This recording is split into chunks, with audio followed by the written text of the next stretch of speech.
துணை குடியரசுத் தலைவர் ஒருவேளை அடுத்த கட்டத்தில் குடியரசுத் தலைவராக கூட ஆகக்கூடும்.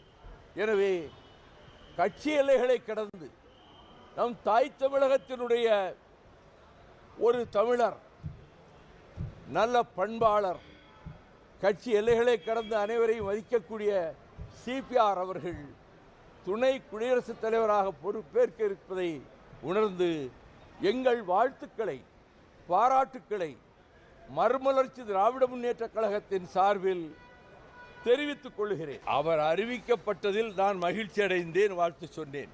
இந்தியா கூட்டணி என்ன முடிவெடுத்து யாரை நிறுத்தப் போகிறார்கள், அங்கே போட்டி இருக்குமா என்று இது பற்றி நான் இப்பொழுது யூகமாகவும் சொல்ல முடியாது. நண்பர் என்ற முறையில் கட்சியை கடந்து அவர் தமிழ்நாட்டைச் சேர்ந்தவர், அவர் துணை குடியரசுத் தலைவராக தேர்ந்தெடுக்கப்பட்டதில் கட்சி ஆச்சரியங்களை மறந்து நான் வாழ்த்துகிறேன்.